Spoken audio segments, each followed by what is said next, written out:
네, 아, 여기 전철역 앞에 있는 스마트폰 매장 사장님하고 이제 친하게 지내요. 제가 맨날 거기서 스마트폰을 바꿔갖고 2년에 한 번씩 잠깐 들렀었는데 서울에 산 지 20년 만에 제일 추운 날인 것 같다고 오늘이. 저 영하 한 15도? 18도까지 갔어요? 와우. 네, 오후가 뭐 11도 이랬습니다. 그래서 서울로서는 최악의 날씨가 아닌가 싶고 그래도 이렇게 여러분 오셔서 참 반갑습니다. 오늘 설교 말씀의 제목은 신실하신 하나님이에요. 날은 추워도 우리 형제자매들이 한 자리에 모이니까 아주 좋은 것 같고요. 그다음에 지난주 금토일 3일 동안 우리 팀 캠프가 있었거든요. 그래서 팀들이 정말 열심히 가서 즐겁게도 지내고, 그다음에 중학교 1학년 2학년들이 이번에 가서 보니까 2학년들이 그래도 조금은 1학년 티를 벗은 것 같더라고요. 네, 그나마. 그래서 다행스러웠고, 막 들어온 1학년들은 아직은 갈 길이 먼, 그래서 우리 팀 선생님들 수고를 많이 해주셔야 될 것 같습니다. 지난주에 우리 존옥스 형제 오셔서 교회사 그리고 또 과학과 성경에 대해서, 또 Freedom in Christ, 그리스도 안에서의 자유, 그리고 주일날은 말라기 설교까지 해주셨었죠. 그 중에 그 교회사에 대한 클래스를 두 개로 나눠서 했는데, 첫 번째 거는 유튜브에 올라 있고요. 두 번째 거는 저희가 이제 밴드를 통해서 그 파일을 공유해 드리겠습니다. 그래서 교회사에 관심 있으신 분들은 한번 그 첫 번째 파일과 두 번째 파일을 다 들어보시면 도움이 많이 되실 것 같습니다. 특히 두 번째 파일은 우리 그리스도의 교회 교회사에 대해서 좀 더 디테일하게 쭉 설명을 해놓은 것들이 많아서 들으시는 분들한테 도움이 많이 되실 것 같고요.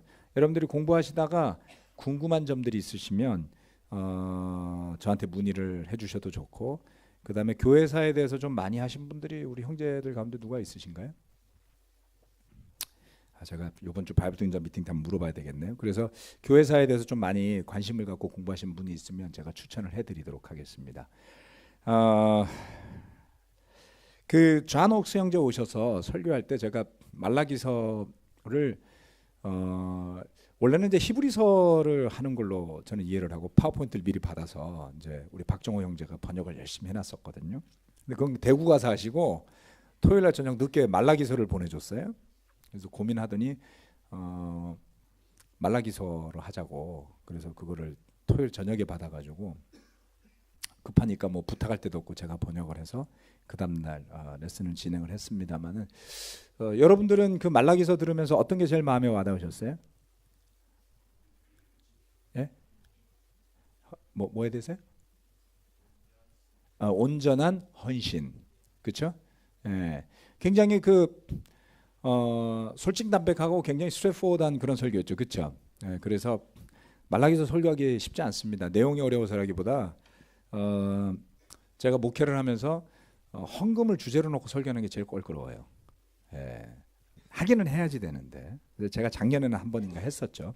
그런데 이거를 존 옥스 형제가 아주 그냥 티처의 입장에서 막 강력하게 전하니까 참 대단한 용기로 잘해주신다 싶었습니다. 그런데 저는 그 레슨 전체 중에서 faithfulness, 신실함 versus faith 이렇게 적어놨었잖아요. 그래서 신실함과 믿음에 대한 걸로 쭉 설명을 했었거든요. 그 비유는 저한테는 굉장히 신선했어요. 그래서 제가 그 설교를 들으면서 신실함이라는 것과 믿음이라는 것을 저렇게 설명하는 건 전 처음 들었어요. 네. 그래서 굉장히 감사했고, 그 중에 신실하신 하나님에 대해서, 즉 하나님이 우리에게 요구하시는 것은 믿음과 신실 두 가지일 것 같아요. 그렇죠? 네. 믿음 또 필요한데 신실함까지 겸비가 된다면 얼마나 좋겠는가. 하나님의 신실하심에 대해서 오늘은 말씀을 좀 나누고 싶었습니다. 그래서 이 신실함이라는 것은 faithfulness. 자, 믿음이라는 것이 있다가 보면 그것이 신실함으로 이제 바뀌는 그 영어 단어 안에 그게 같이 들어 있잖아요. 그래서 신자는 믿을 신자니까 어차피 그 안에 같이 들어 있는 걸로 봐야 언어적인 의미로도 그렇습니다. 신실함을 잘 보여주는 성경 구절들을 제가 쭉 다 뒤져서 소팅을 해서 찾았습니다. 근데 이게 같이 한번 읽어볼까요? 신명기 7장 9절 말씀. 신명기 7장 9절 말씀입니다. 다 같이 한번 읽어보겠습니다. 시작. 그러므로 당신들은 주 당신들의 하나님이 참 하나님이시며 신실하신 하나님이심을 알아야 합니다. 주님을 사랑하고 주님의 계명을 지키는 사람에게는 천대에 이르기까지 그의 언약을 지키시며 또 한결같은 사랑을 베푸시는 신실하신 하나님이심을 알아야 합니다. 아멘. 네, 여기에 보면 제가 밑에 영어도 일부러 써놨습니다. 참고로 하시라고. 여기 보면 그 faithful God, 그렇죠? 신실하신 하나님이라고 할 때 여기에 이렇게 번역이 되어 있죠. 우리 하나님이 어떤 분이시냐? 신실하신 하나님이십니다. 그래서 한결같이 그의 언약을 지키시고 한결같은 사랑을 베푸시는 신실하신 하나님입니다. 라고 신명기 7장이 설명을 하고 있습니다. 그런데 여기에서 신실하신 하나님, 신실하신 하나님이라고 할 때 신실하는 단어가 어떤 의미가 있냐면 히브리어로 이것을 아만이라고 읽습니다. 아만. 뭘 닮았죠? 아만이? 아멘 닮았잖아요. 이 아멘이 이거예요. 아만이라는 히브리어에서 나온 거로 보여집니다. 그래서 이 아만이라는 단어는 지지하다라는 의미도 있고요. 지지하다. 믿는다라는 의미도 있고 확인하다라는 의미도 있고 충성되다라는 의미도 있고 굳게 하다 또는 굳게 서다 의미가 굉장히 많죠. 그래서 각각의 의미대로 성경에 쭉 쓰여 있기 때문에 신실이라는 단어로 쭉 찾으시면 어원적으로는 다른 단어가 뜨게 되어 있습니다. 검색을 그냥 하시면 faithful이라는 단어가 다 이 단어가 되어 있는 건 아니에요. 그래서 오늘 몇몇 가지 다른 의미로 되어 있지만 이 아만이라는 단어가 적혀 있는 성경 구절들을 여러분에게 좀 더 보여드리도록 하겠습니다. 그래서 여러분 보시고 한번 좀 고민해 보시고 마음에 담아 가셨으면 하는 바람입니다. 자, 하나님이 그처럼 신명기 7장 9절 말씀에 우리 하나님은 신실하신 하나님, 천대 이르기까지 언약을 지키시는 분. 우리가 약속 지키는 사람 많지 않잖아요, 그렇죠? 우리나라가 늘 그것 때문에 시끄럽고 복잡하죠. 물론 저도 약속을 지키고자 애는 쓰지만 시간이 늦을 때도 많고요. 그리고 급한 일로 약속을 변경할 때도 있습니다. 또 때로는 내가 분명히 그렇게 이야기했는데 돌아서면 잊어버려요. 그래서 내가 진짜 그런 말을 했니라고 되물어볼 때도 있습니다. 요즘에는 간간히. 그래서 그 상대방이 굉장히 황당해하는 그런 경우도 제가 겪습니다. 그래서 요새는 제가 내가 그런 말 했니? 생각이 안 나는데 분명히 했거든요. 그럼 제가 그냥 그런 줄로 알아요. 옛날에는 안 했다고 우겼는데 요새는 정말 생각이 안 나거든요. 암만 생각이 안 나니까 분명히 했으니까 저 말을 하겠지. 저한테 와서 5만 원 돌려주세요 이러지 마세요. 정말? 그러고서 줄지도 몰라요. 자, 아만이라는 단어가 이런 의미를 갖고 있습니다. 자, 그런데 다음 구절은 사무엘상 2장 35절 말씀입니다. 이 말씀 굉장히 마음에 와닿는 말씀인데요. 사무엘상에 가면 제사장이 누구였습니까? 이스라엘의 제사장 엘리였죠. 사무엘이 제사장 되기 전에, 그렇죠? 그래서 엘리라는 나이든 제사장이 있었습니다. 그런데 하나님께서 이렇게 말씀을 하시죠. 나는 나의 마음과 나의 생각을 따라서 행동하는 충실한 제사장을 세우겠다라고 말씀하셨어요. 여기에 보면 충실한 제사장이라고 했죠. 이것이 바로 신실함을 의미하는 단어입니다. 그런데 이 사람은 어떤 사람이라고요? 하나님의 마음, 하나님의 생각, 그것을 알고 따라서 행동할 사람. 내가 그에게 자손을 주고 그들이 언제나 내가 기름 부어 세운 왕 앞에서 제사장 일을 보게 하겠다. 그래서 뽑힌 사람이 누구였습니까? 사무엘이 뽑혔죠. 그렇죠? 네. 물론 이 구절을 잘 읽어보면 이게 예수님에 대한 설명 같기도 해요. 그렇죠? 네. 궁극적으로는 아마 그 예수님을 의미하는 것 같습니다. 그렇지만 사무엘이라는 사람이 그 이전에 제사장직을 수행하던 엘리와 다른 점이 뭐였느냐라고 할 때 그것은 바로 이 점이에요. 하나님의 마음, 하나님의 생각을 따라서 행동하는 제사장이었던 것이죠. 그래서 성경 말씀에 나타나는 신실한 사람들의 예는 다 이와 비슷합니다. 즉 하나님의 마음, 하나님의 생각, 그 하나님의 신실하심을 닮은 사람들이 성경의 중요한 인물들로 표시되어서 나오게 됩니다. 하나님을 위해서 섬길 수 있는 사람이 어떤 사람이 되어야지 되는 겁니까? 결국 신실한 사람인 거예요. 예. 하나님의 마음, 하나님의 생각을 이해하려고 알고자, 물론 그래서 다 알 수 있는 건 아니에요. 예. 여러분 우리가 살면서 얼마나 내 생각이 많아요. 그렇죠? 여러분들 가운데 내 생각이 특별히 강하신 분들이 있고 어떤 사람은 자존감이 조금 떨어져 갖고 옆에서 아니야 뭐라고만 하면 그런 줄 알고 귀가 팔랑거리시는 분들도 가끔은 있어요.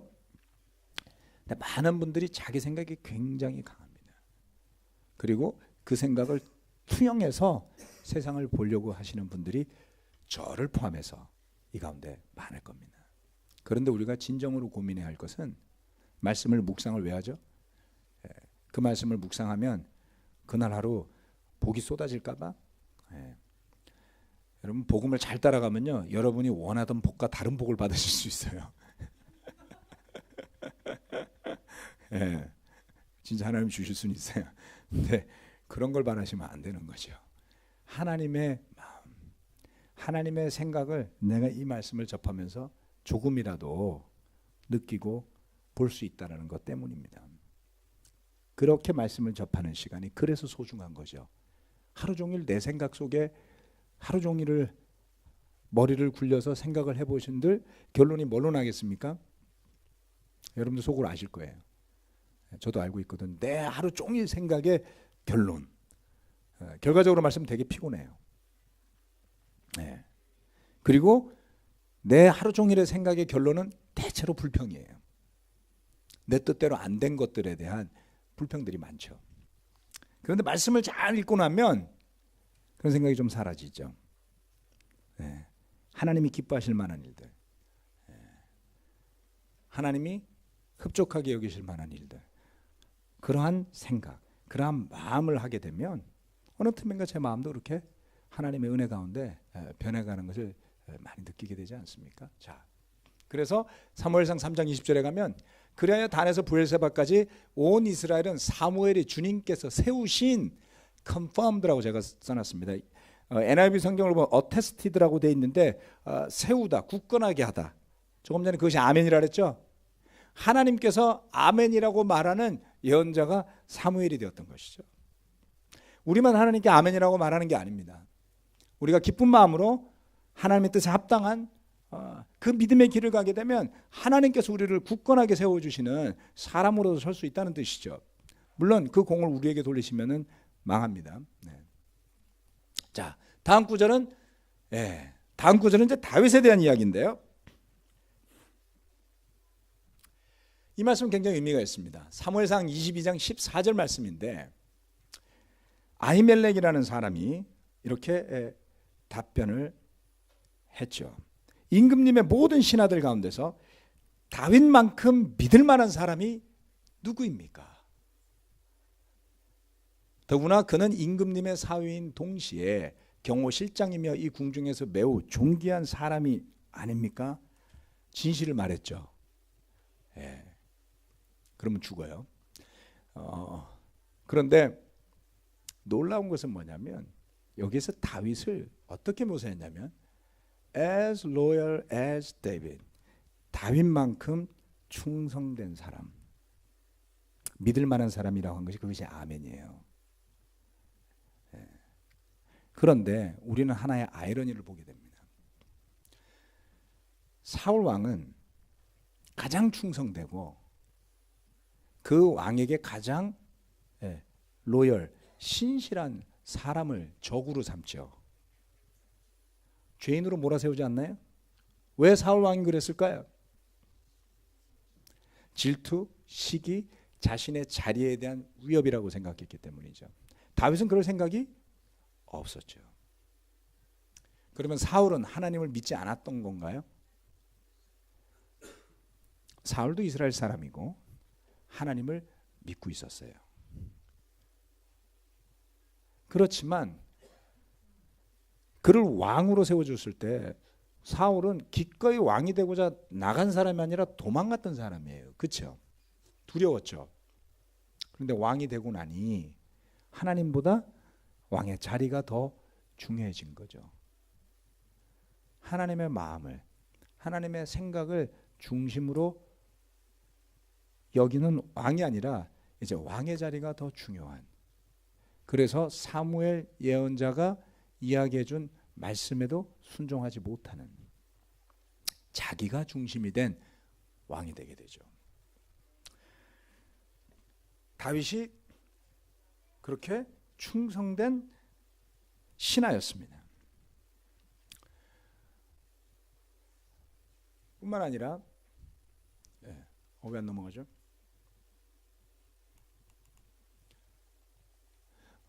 시스템 좀 넘겨주실래요?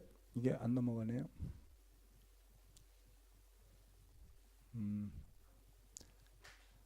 네? 한 장 더 넘겨주실래요? 뛰어내려오네. 컴퓨터가 다운됐어요?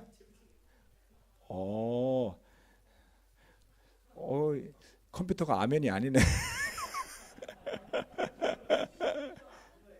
오케이. 예, 컴퓨터도 바꾸세요. 예. 이게 예배당 한 6년 썼더니 바뀔 게 많습니다, 요즘에. 오케이, 감사합니다. 자, 열왕기상 11장 38절 말씀은 또 놀라운 말씀이 있는데요. 자, 여러분 이 말씀을 한번 잘 보도록 합시다. 같이 한번 읽어볼까요? 시작. 내가 나의 종 다윗이 한 것과 같이 내가 명령한 모든 것을 따르고 내가 가르친 대로 살며 내 율례와 명령을 지켜서 내가 보는 앞에서 바르게 살면 내가 너와 함께 있을 것이며 내가 다윗 왕조를 견고하게 세운 것 같이 내 왕조도 견고하게 세워서 이스라엘을 너에게 맡기겠다. 여기에 보면 견고하게 세워서라고 말할 때 이것은 as enduring as the one. 자, endure하다는 것은 견디다라는 뜻이죠. 견고하다, 굳건하다 이런 뜻입니다. 이게 아멘이에요. 그런데 여기에도 그 의미가 들어있습니다. 이건 누구한테 한 말이냐면 예언자를 통해서 여로보암에게 하셨던 말씀이었어요. 여로보암은 솔로몬 왕의 신하였죠. 그리고 그 솔로몬 왕의 아들인 르호보암이 왕이 되었을 때 반기를 들었던 사람이에요. 백성들의 신뢰를 얻었던 신하였습니다. 그런데 르호보암이 하나님 앞에 겸손하지 않았을 때 하나님께서 예언자를 보내서 여로보암에게 이렇게 이야기를 했어요. 나의 종 다윗이 한 것과 같이 내가 명령한 모든 것을 따르고 내가 가르친 대로 살며 내 율례와 명령을 지켜서 내가 보는 앞에서 바르게 살면 내가 너와 함께 있을 것이며 내가 다윗 왕조를 견고하게 세운 것 같이 내 왕조도 견고하게 세워서 이스라엘을 너에게 맡기겠다. 여로보암이 어떻게 했을까요? 우리가 다 아시는 대로 어떤 건 따르고요, 어떤 건 안 따랐어요. 그런데 가장 결정적인 것을 안 따르게 되죠. 여로보암은 사마리아에 새로운 제사를 하기 위한 시스템을 구축하게 됩니다. 우상을 세우게 되죠. 이스라엘 백성들이 예루살렘으로 가서 제사 드리는 것이 불안했어요. 하나님이 가장 싫어하는 거죠. 여로보암 입장이 되면 이해할 만도 해요. 그렇죠? 내가 왕인데, 열부족의 왕인데, 그 열부족의 사람들이 다윗 부족 하나가 있는 예루살렘으로 가서 제사를 맨날 드리러 왔다 갔다 하고, 제사장들은 거기 있으면 자기는 뭔가 허수아비 왕인 것 같이 느끼지 않을까요? 나에게 열부족이 있는데, 그렇죠? 그래서 그는 그 유혹에 넘어가게 됩니다. 또다시 뭐죠? 사울 2탄이 되는 거예요. 하나님이 중심이 아니고 왕의 자리가 중심이 되었죠. 여러분, 다윗과 이 사람들의 차이점이 바로 거기에서 나와요. 약속이 하나님으로부터 왔지 왕의 자리에서 나오는 것이 아니죠. 그렇지 않나요? 그래서 팀들 여기서 공부 열심히 하는데 대학에서 나오지 않아요. 약속이 좋은 직장에서 나오지 않아요. 그래서 저는 그것이 여러분의 꿈이 되지 않기를 바랍니다. 열심히 공부하세요. 학생이니까 본분을 다하라는 거지. 그러나 그것이 여러분의 꿈이 되면 여러분이 믿음을 가진 사람으로서 가지 말아야 될 길을 가게 될 거예요. 우리는 또 어떤가요? 요즘처럼 인생이 허망한 때가 어디 있겠습니까? 그렇지 않나요? 네. 글쎄요. 정말 성경 말씀에서 평화를 위해서 기도하라 그랬을 때 저는 그 말씀이 오래도록 너무나 평화가 많아서 마음에 와닿지를 않았어요. 요즘은 정말 평화를 위해서 기도해야 될 것 같습니다. 그렇지 않나요? 네. 전쟁은 베트남의 일이고 중동의 일이고 다른 나라의 일이라고 생각했지만 우리가 원하지 않은 때 원하지 않은 곳에서 일어날 수 있지 않겠습니까? 무슨 말씀을 하고 싶냐면 우리가 하나님의 명령, 하나님의 가르침, 하나님의 말씀을 앞에 두고 산다면 하나님께서 우리의 삶을 견고하게 하시는 것은 그 결과로 따라오는 것이지, 하나님께서 나에게 살라고 준 그 위치, 그 지위, 그 직업이 하나님보다 앞서면 안 되겠죠. 그건 목회자에게도 마찬가지입니다. 2004년도에 교회 난리가 났었어요. 그때 아마 저하고 같이 있었던 분들은 기억나겠지만 제가 그 앞에서 사과했던 말이 있습니다. 정말 우리의 잘못은 목회자로서 보건대 다른 여러 가지 실수를 떠나서 하나님보다 교회를 더 사랑한 겁니다. 그걸 저는 사과했어요. 왜요? 하나님을 사랑해서 시작한 일인데 어느 틈에 하다 보니까 그 교회를 더 사랑하고 있는 거예요. 교회가 막 이리저리 깨지고 이리저리 상처나는 걸 보면 정말 가슴이 찢어졌어요. 그런데 그때 어떤 느낌이었냐면 하나님이 바닥에 깨지라고 집어 던지는 느낌을 저는 받았어요. 막을 수가 없어요. 이렇게 하면 안 깨질 수 있는데 라는 길은 저한테 보여요. 근데 사람들이 그 길을 선택하지 않아요. 그 결과를 누구 탓을 하겠습니까? 우리의 죄죠. 정말 회개해야 될 것은, 그리고 많은 형제자매들에게 있어서 진정한 하나님보다가 자기가 소중하게 여겼던 인도자가 됐건 친구가 됐건 그러한 주님의 말씀과 하나님이라는 그 중심이 아닌 다른 것들이 중심을 더 차지하게 된 것 아니었나요? 그래서 어느 한 사람이 회개할 게 아니라 우리 모두가 다 같이 회개했어야 될 일인 거예요. 그런데 우리는 그때 서로의 탓을 하기 바빴던 거죠. 많은 시간이 흘렀습니다. 견뎌내고 자리를 지켜주고 인내하시고 중심을 하나님께 두기 위해서 애써온 많은 형제자매들에게 저는 너무나 감사하게 생각해요. 또한 지금 남아서 자리를 지키고 헌신하고자 하는 목회자들, 정말 산전수전 많이 겪었고 하나님이 낮추셨죠. 그래서 저는 굉장히 고마워합니다. 한때 의견이 맞지 않았던 분들도 있지만 그리스도 안에서 우리의 우선순위가 하나님이요, 말씀이요, 교회라는 것을 지금은 서로가 믿게 되는 것이죠. 여러분 또한 하나님이 보시기에, 하나님께서 여러분을 견고하게 세우는, 하나님이 여러분을 보시면서 아멘이라고 할, 우리만 하나님께 아멘이라고 하는 것이 아니라 그러한 견고한 믿음의 사람이 되시겠습니까? 잘 보세요. 내가 명령한 모든 것을 따르고, 이렇게 하나님 말씀하셨어요, 여로보암에게. 근데 다윗이 정말 그렇게 했을까요? 안 따른 것도 있었어요. 그렇죠? 살인을 저지르고 간음을 저지르고 죄를 지었죠.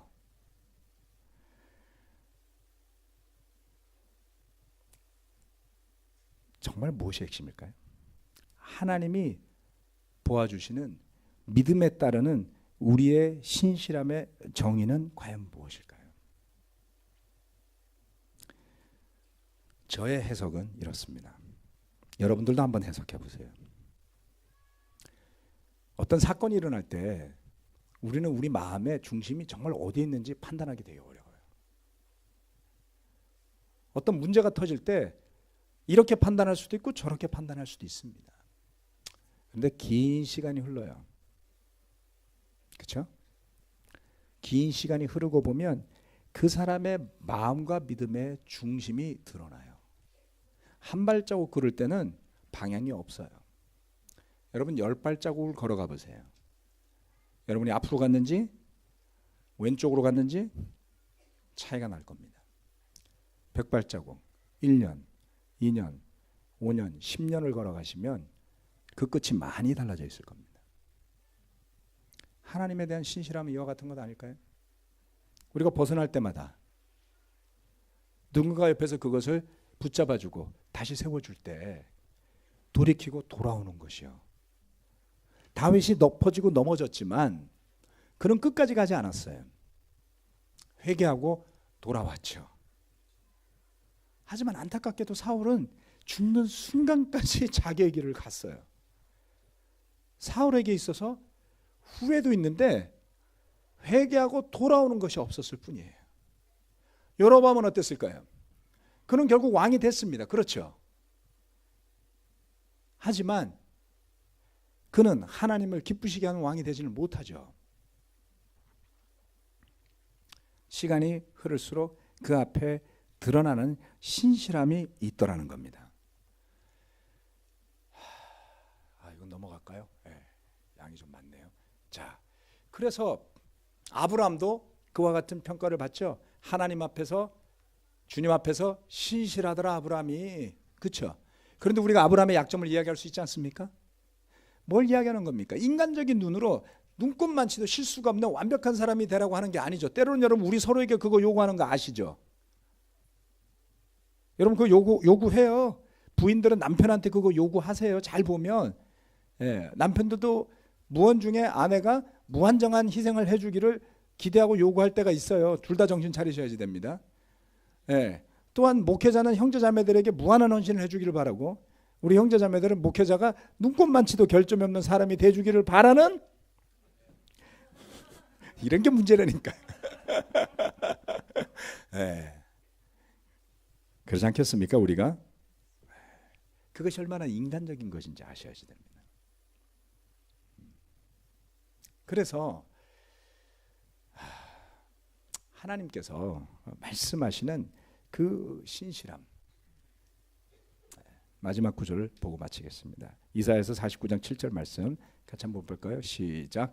이스라엘의 속량자 거룩하신 주님께서 남들에게 멸시를 받는 사람, 여러 민족들에게 미움을 받는 사람, 통치자들에게 종살이하는 사람들에게 말씀하신다. 왕들이 너를 보고 일어나서 예를 갖출 것이며 대신들이 또한 부복할 것이니 이는 너를 택한 이스라엘의 거룩한 하나님, 신실한 나 주 하나님 때문이다. 아멘. 우리 하나님의 신실하심은 인간의 상상을 초월합니다. 아담과 하와를 세워주시고 그들이 넘어졌지만 노아를 세워주시고 그리고 사람들이 부패하고 타락해서 그 이후에도 바벨탑을 세웠지만 하나님은 아브라함을 불러서 약속의 땅으로 이끌어내 민족을 만들어 주세요. 수없는 세월 동안 이스라엘 백성들이 불순종을 반복했지만 그러한 이스라엘에게 메시아 그리스도 예수를 나게 하셨어요. 또 죄인들이 그런 메시아 그리스도 예수를 십자가에 못 박아 죽였음에도 불구하고 하나님은 오히려 그것을 계기로 삼아서 우리의 죄를 사하는 영원한 제사를 세우셨죠. 여러분, 우리 인간 가운데 어느 누가 이렇게 신실하겠습니까? 세월을 건너뛰면서, 세대를 건너뛰면서, 세기를 건너뛰면서, 천년을 건너뛰면서 그런 하나님을 굳게 믿는 믿음, 그리고 저와 여러분이 중심이 아닌 하나님이 중심이 된 그 믿음과 그로 인해 우러나는 그 결과물에, 그 신실함과 믿음의 결과물에 삶의 길을 이어가다 보면, 주객이 전도되지는 말아야 합니다. 그렇게 가다 보면 주님의 부르심에 응답하는 때가 반드시 올 것입니다. 그래서 우리는 일희일비하는 단기적 신앙에 머물지 말고 오늘 넘어져도 내일 다시 일어서고 또 그 다음날 넘어져도 다시 일어서면서 주님이 불러주실 때까지 함께 그 길을 갈 수 있는 신실한 믿음의 길을 가시기를 부탁드리면서 말씀 마치겠습니다. 아멘.